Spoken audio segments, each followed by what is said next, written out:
नमस्कार साथियों, मैं पवन कुमार ईश्वर इस टीवी हिंदी एकेडमी पे आपका स्वागत करता हूं। आज हम ध्वनि कविता के प्रश्नोत्तर को डिस्कस करेंगे और इस पाठ का गायन और इस पाठ की व्याख्या पहले पार्ट में हो चुकी है। इस दूसरे अंश में प्रश्नोत्तर को लेने से पहले मेरा विचार है कि पहले हम 6 ऋतुओं को समझ लें। आइए यहां पे जूम करिए। ऋतुओं का चार्ट मैंने पहले से बना के रखा हुआ है ताकि आसानी हो। पहला ऋतु वसंत, जिसका जिक्र कविता में आया है। इसके अंतर्गत सामान्यतः चैत्र और वैशाख का महीना आता है। यह सामान्यतः अंग्रेजी तारीख के हिसाब से 16 फरवरी से 15 अप्रैल के बीच। अगली ऋतु है हमारी ग्रीष्म।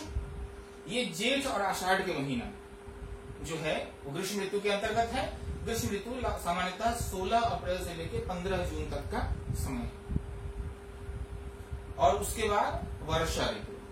वर्षा ऋतु ये सावन और भादो, जिसको श्रावण और भाद्रपद कहते हैं, यह 16 जून से लेकर सितंबर तक सबसे लंबा जो हमारे यहाँ ऋतु है वह वर्षा ऋतु ही है। 16 जून यहाँ लिखा हुआ है, लेकिन कहीं कहीं जो है दक्षिण भारत में मानसून 1 जून के आसपास से ही आना शुरू हो जाता है। शरद ऋतु, यह वर्षा के बाद आती है ऋतु। इसमें 2 महीने आते हैं, आश्विन और कार्तिक का महीना आता है। यह सामान्यतः अक्टूबर और नवंबर का महीना इसके अंतर्गत है। हेमंत, मार्गशीर्ष और पौष का महीना जो है, जिसको पूष भी कहते हैं, यह दिसंबर से लेकर 15 जनवरी तक का समय है। और शिशिर ऋतु सबसे छोटा होता है, लगभग 1 महीने का। इसके अंदर माघ और फागुन का महीना माना जाता है। यह 16 जनवरी से लेकर 15 फरवरी के बीच का समय है। इस तरह से हमारे यहाँ 6 ऋतुएं हैं, लेकिन इसमें मुख्य ऋतु जो है वह 4 ही है। ग्रीष्म ऋतु, वर्षा ऋतु, शीत ऋतु और उसके बाद वसंत ऋतु। आइए अब एक एक करके प्रश्नों को की चर्चा करते हैं, उसको डिस्कस करते हैं। इस पाठ में जो पहला प्रश्न आया है वह है, कवि को ऐसा विश्वास क्यों है कि उसका अंत अभी नहीं होगा। इस प्रश्न का उत्तर कविता के पहले ही अनुच्छेद में दे दिया गया है कि कवि का अंत अभी नहीं होगा, क्योंकि कवि नई ऊर्जा से भरपूर है। उसके जीवन में, उसके जीवन की बगिया में, उसके लेखकीय जीवन में, उसकी कविताएं में अभी अभी नए वसंत का आगमन हुआ है।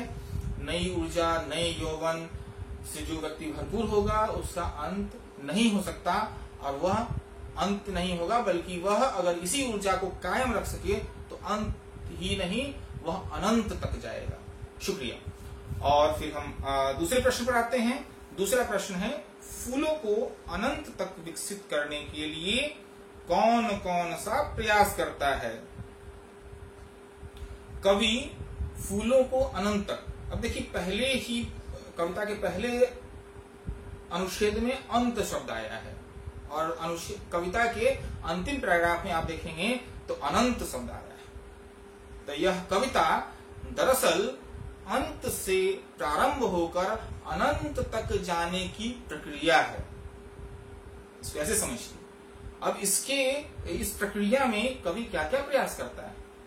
कवि की कोशिश होती है कि जो हमारे देश की, हमारे समाज की के जो युवा हैं, जो तरुण हैं, उनकी तरुणाई को, उनके यौवन को ऊर्जा दी जाए, उनको जगाया जाए और उनको अंदर एक नया उत्साह का संचार किया जाए।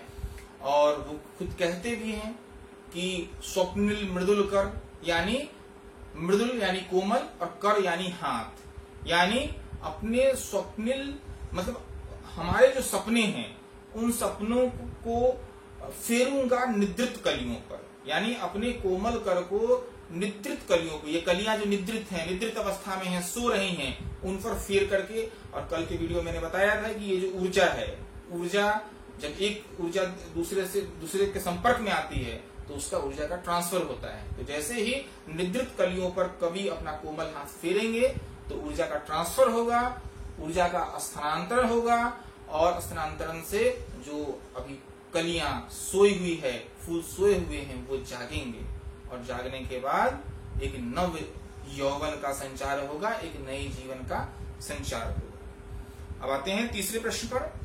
कवि पुष्पों की तंद्रा और आलस दूर हटाने के लिए क्या करना चाहता है? इस प्रश्न का उत्तर आपको इस कविता के तीसरे अनुच्छेद में मिल जाएगा, जिसमें कहते हैं पुष्प पुष्प से तंद्रालस लालसा खींच लूंगा मैं, अपने नव जीवन का अमृत सहर्ष सींच दूंगा मैं।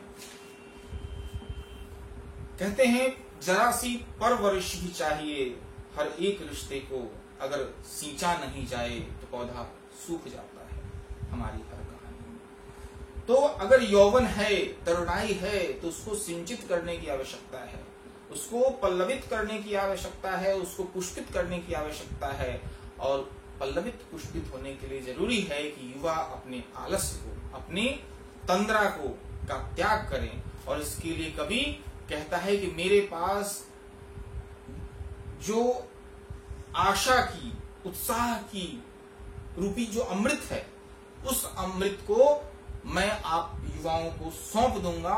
और इस अमृत को, आशा और उम्मीद और उत्साह रूपी अमृत को प्राप्त करने के बाद युवाओं की तंद्रा हो या युवाओं का आलस्य हो, वह टूट ही जाएगा। ये 3 प्रश्न से थे कविता से, और कविता से आगे वाला जो अंश है उससे भी 3 प्रश्न है, उसको भी संक्षेप में ले लेते हैं। वसंत को ऋतुराज क्यों कहा जाता है? आपस में चर्चा कीजिए। दरअसल इस पे चर्चा बच्चों को करनी है, लेकिन थोड़ा सा जिक्र मैं भी कर दूंगा। हमारे यहाँ देखिए 4 मुख्य ऋतुएं हैं, मैंने बताया था।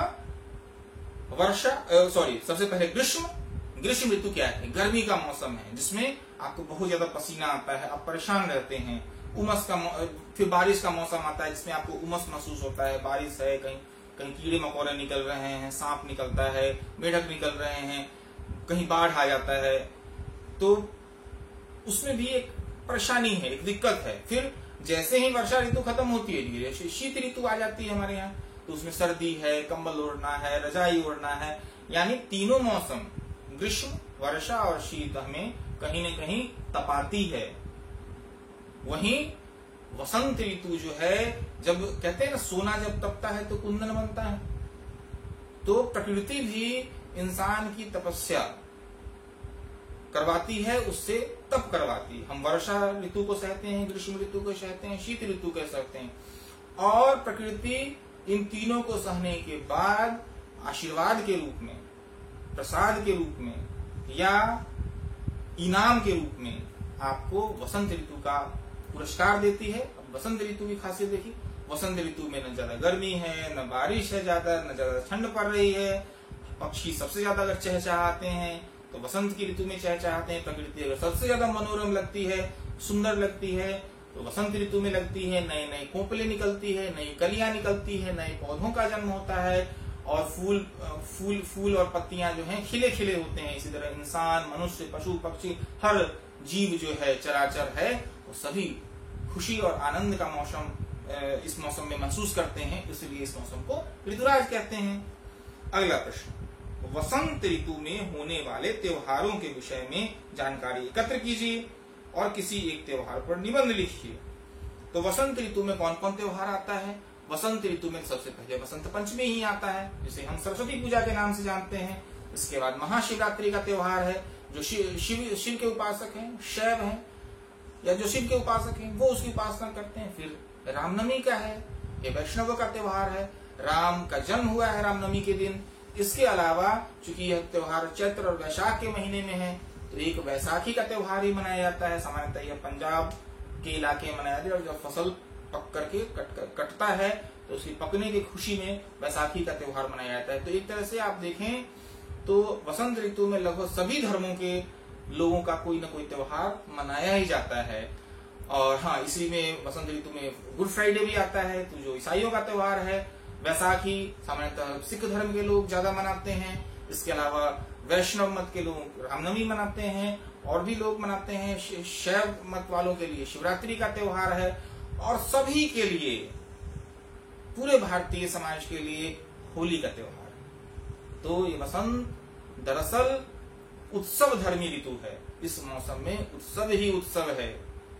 अगले प्रश्न पे आते हैं, ऋतु परिवर्तन का जीवन पर गहरा प्रभाव पड़ता है। इस कथन की पुष्टि आप किन किन बातों से कर सकते हैं? इस प्रश्न का उत्तर आप खुद लिख सकते हैं।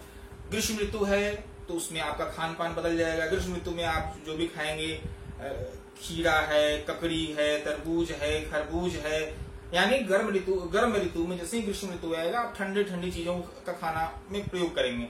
कपड़े आपके ग्रीष्म ऋतु में आप देखेंगे पूरा शरीर ढका हुआ होता है, कम सूती कपड़े लोग पहनते हैं और धूप से बचने का प्रयास करते हैं। वर्षा ऋतु है तो उसमें आप रेन कोट पहनेंगे, आपका खान पान बदलेगा। बाहर का खाना सामान्यतः लोग नहीं खाते हैं। हिंदू धर्म में हमारे यहाँ परंपरा रही है कि सावन के महीने में हम दूध का भी सेवन नहीं करते हैं, साग सब्जी से बचते हैं, दूध भोले बाबा को चढ़ा देते हैं। तो उसी तरह फिर शीत ऋतु आती है। शीत ऋतु में आप देखेंगे कि कपड़े आपके बदल जाते हैं, रजाई निकल जाती है, कंबल निकल जाती है और उसी तरीके से आपका खान पान ही बदल जाता है। शीत ऋतु में आप देखेंगे चाय, कॉफी, गर्म चीजें आपके खान पान में, अदरक, जो लहसुन है, ये सब चीजें खान पान में बढ़ जाती हैं। तो इस तरह से इंसान का जो जीवन है वह मौसम से पूरी तरह से मर्यादित है और मौसम की मर्यादा में, ऋतुओं की मर्यादा में रह करके ही मनुष्य और सभी पशु पक्षी, चर अचर सब अपना जीवन जीते हैं। तो इस तरह से हमारा ये वीडियो यहीं समाप्त होता है। आप इस चैनल को लाइक करें, सब्सक्राइब करें और शेयर करें ताकि हमारा ये वीडियो अधिक से अधिक बच्चों तक, छात्रों तक इस लॉकडाउन के समय में पहुंच सके। शुक्रिया, धन्यवाद।